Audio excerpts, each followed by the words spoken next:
This is Social Club, everybody. Good afternoon and welcome to all of you. Most of you are members, lovely. We've got one or two people who aren't. Welcome. This is a club for mainly chief execs, but also senior leaders in the social sector. So if your job is to make the world a better place and to lead people in that context, this is a great place to be. This is the right place to be. Throughout the what is now being termed, well, what used to be called the lockdown is now termed the lockdown for some of us, has been, we've been putting on content every week aimed at two things really. One is to help you to deal with the immediate consequences of that and to help you restart your organisation effectively in light of it. The second and perhaps more important task has been about helping you to make sense strategically of the future in light of what's happened and what is going to continue to happen to society and the economy and in the next year. And to that end, we're bringing together, we've curated, and if it gets noisy in my background, just shout, by the way, Joe. I've got several children in the next room. To that end, we're bringing together a lot of interesting people with different things to say about the future. And one of the places where we're talking central government, the charity sector, business, we've brought all those kind of voices into the room. What I wanted to do today was to bring a very sort of articulate and thoughtful voice from local government into the room. Aidan Dunn, who's going to speak for us in a minute, he's basically been the leading the council side of the Gold Command operation in Dorset, where he's effectively the the executive director for services. So in effect, running the council's operation. The crisis has involved a big alteration in his role that he'll tell you about in a minute. And also, as part of his brief today, I didn't really want him just to talk about the stuff he's doing, interesting though it is.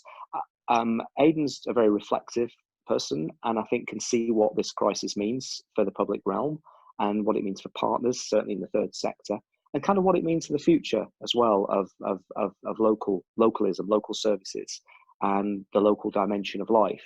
And it was with that brief in mind that I asked Aidan to come today and speak. So Aidan's going to talk as usual for 12 to 15 minutes, and then we're going to have a conversation. I'll kick it off. If you want to contribute, just use the chat function on here. Just let me know you want to talk, and I'll bring you in.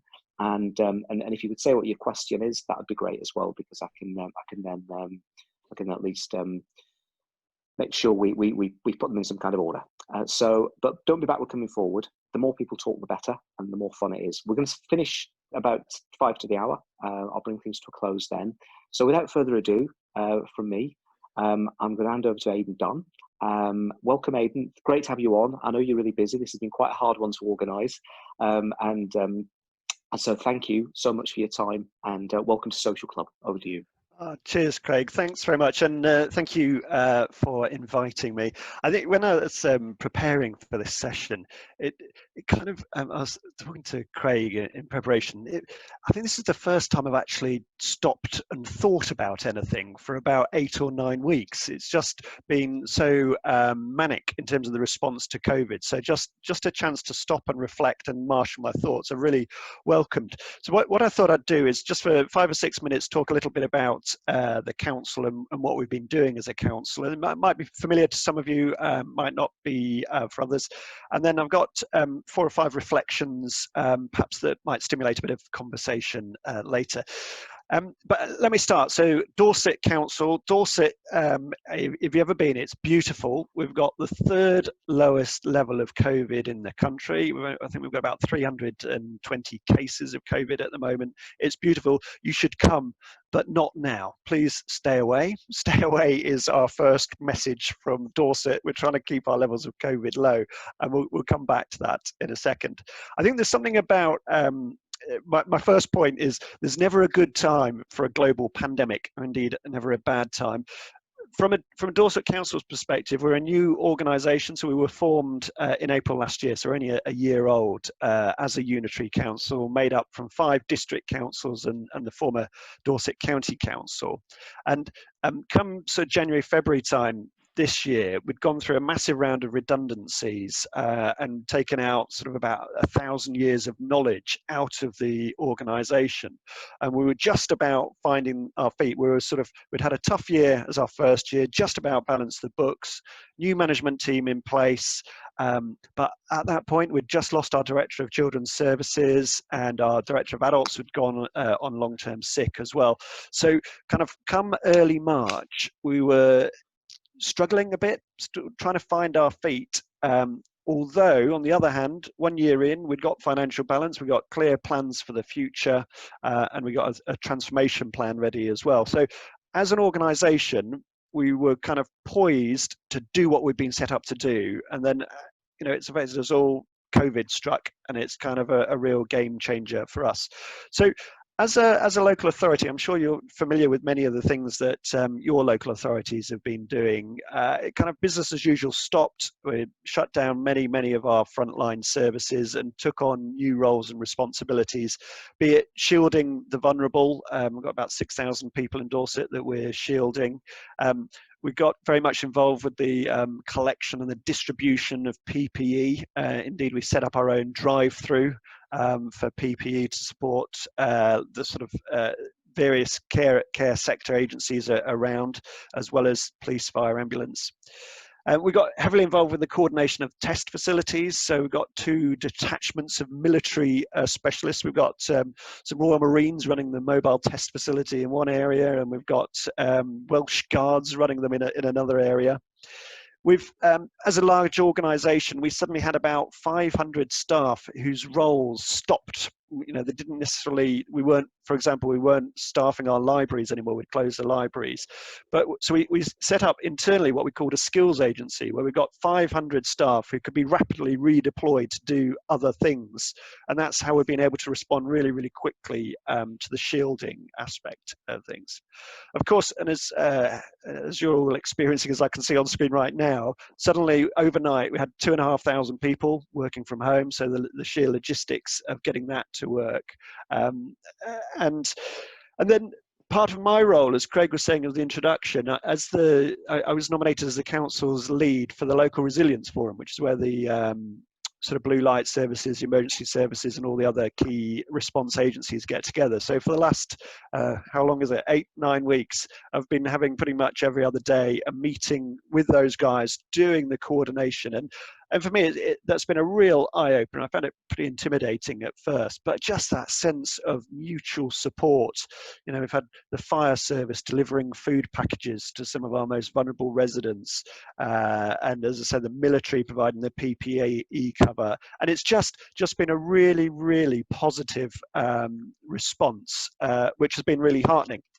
And so that's kind of led me into reflections, really, of 4 reflections about COVID, what I've learned, what we've learned as an organisation. I've called it the 4 paradoxes of COVID. And the first one is a financial one. I'm the finance director of the council. This might not be welcome news to you, but on the one hand, we've never had so much money, but also we've never had so little money at the same time, and that's the paradox. So as an organisation, our COVID response is costing us, we estimate, about £13 million a month in terms of additional costs, be it PPE, be it providing additional buying care home placements, as well as lost income from council tax, business rates, that side of things. So about 13 million a month. And so far, government's been providing some support of we've had 2 tranches of about 10 million. So we are burning through our reserves as an organisation. We've never had so little money. That's a real concern. It's a real concern to us and to the sector. But conversely, a government is just passing money on to us and telling us to get it out the door as quickly as possible. So we've received £130 million of grants to give out to local businesses. And there's been a league table about how quickly we've been passing that money out. And just this week, we've been given 6 million for more support to local businesses, and another 5 million to give to the care sector around infection control. And it's really interesting. We get given the money, and there's almost a just get it out, just no questions asked, is the kind of sense that we got initially. But then the performance management comes in from central government, which has been quite quite frustrating and difficult at times. So there's that sense of money flowing through, but the money that we can hold and are accountable for, that's where we've got the worry. So sustainability of our organisation and of the sector is something that we're really worried about and lobbying hard on, and perhaps we might want to come back to that.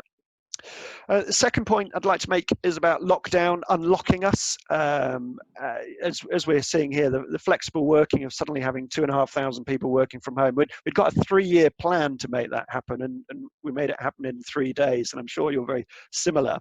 And the flexibility of having 500 people that we can redeploy in the organisation, doing different jobs, no questions asked, that's been amazing. We really want to hold on to that. Part of the unlocking has been with our local MPs as well. We've always worked quite closely with them, but we have 2 video conferences such as this with our local MPs a week now, briefing them on what's going on and getting them to advocate for us. So, and it feels that we're closer to government now than we've ever have been. So we put the pressure on one of our local MPs about the financial situation, and the next day we get a message saying he's meeting Rishi Sunak. Can we give him a briefing on it? That feels that the technology and the situation has brought things closer together. And similarly, we've been many conference calls with government ministers. Conversely, my third paradox is that we've paralysed ourselves with our flexibility as well. And what this is a personal reflection about working style is I'm trying to work online remotely from home in exactly the same way as I used to work in the office, and so every moment feels to be sort of the next conference call or the next video call, and it's just it's relentless, and I'm sure many of you are finding the same. We haven't created time to think, to have that deep thinking, and no real time to reflect, and so we've been really, really reactive, and because of that we're starting to make, well, first of all, get exhausted, but secondly, making poor decisions. And what we do know, we say it all to ourselves all the time, this is a marathon, not a sprint. So there's something about actually the counterproductive nature of the flexibility that we've brought together. And my final point, so by way of introductory remarks, is around that COVID has been terrible, and don't let me gloss over, it's been terrible. Many people, thousands of lives lost.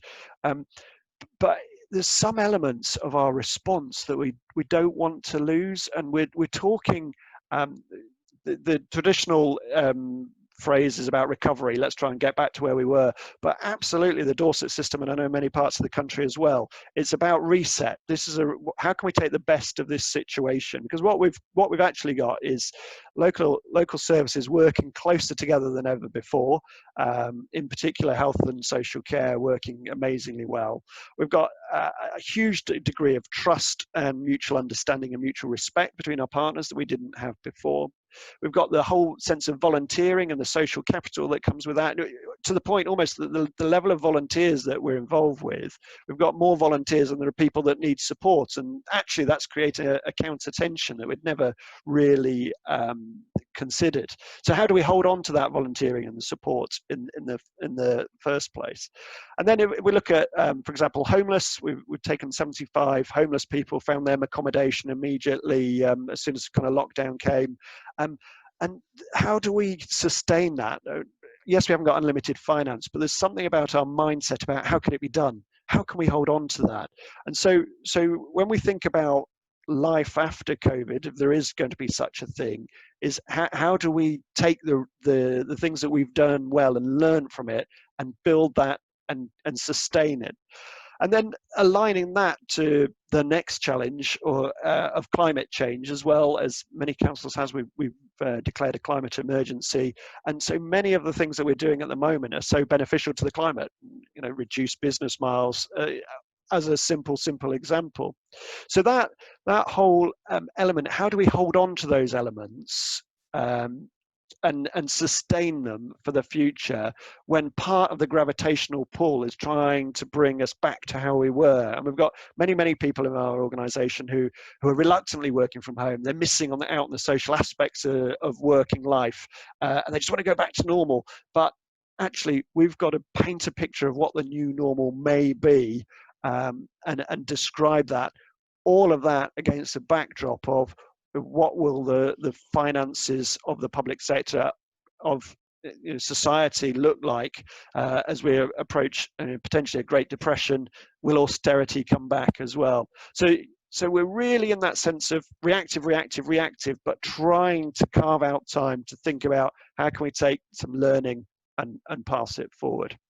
So at that point, Craig, if I can sort of come back to you, so just some opening thoughts, really, if I may. Thank you, Aidan. That's brilliant, a brilliant sort of foregrounding of a number of important issues.